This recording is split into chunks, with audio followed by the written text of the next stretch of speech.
Guys, आप लोगों ने पूछा था कि कैटरीना कैफ आपकी कौन लगती है, तो मैंने बताया था वीडियो में कि वो मेरी कजन सिस्टर लगती है। उसके बावजूद आप लोग बोल रहे हैं कि आप उससे भी ज्यादा खूबसूरत है। तो गाइज बताइए ना, मैं क्या करूँ इतनी सुंदर हूँ तो?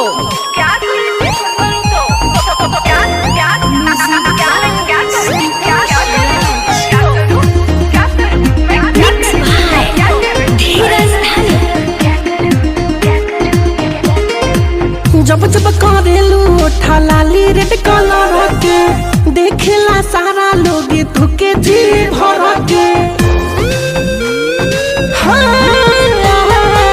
जब जब करेलू ठलाली रेड कलर के, देखेला सारा लोग तुके जी भर के। तुम ही बताओ मैं किस किस को मना करूं, तुम ही बताओ मैं किस किस को मना करूं। इतनी सुंदर हूँ क्या करूँ मैं, क्या करूँ? मैं इतनी सुंदर हूँ क्या करूँ मैं, क्या करूँ?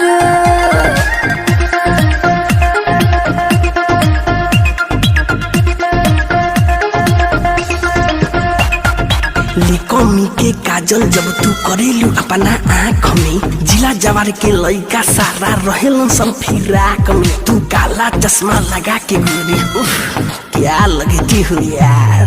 मैं इतनी सुंदर हूँ क्या करूँ मैं, क्या करूँ?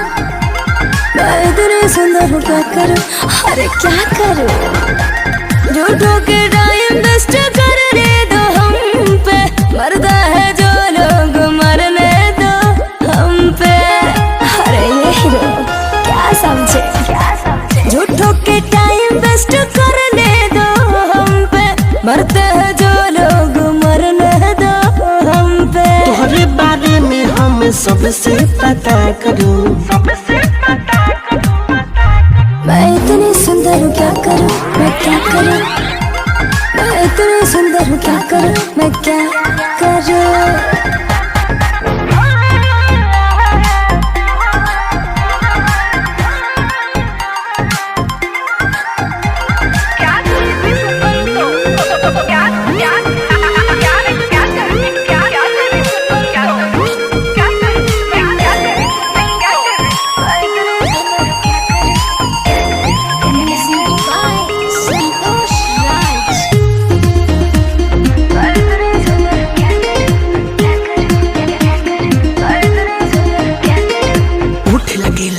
सिंधिया गाल गुलाबी लागेला, कमर कुइन से पातर बाटे, आँख शराबी लागेला।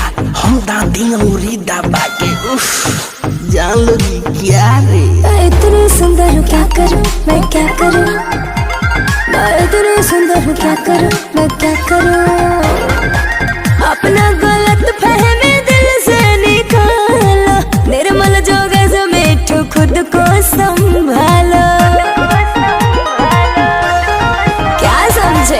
अपना गलत फहमी दिल से निकालो, निर्मल जोगे समेट खुद को संभालो। तेरे पीछे मैं तो दिन भर घुमा करूं। मैं इतनी सुंदर हूँ क्या करूँ मैं, क्या करूँ? मैं इतनी सुंदर हूँ क्या करूँ मैं, क्या करूँ?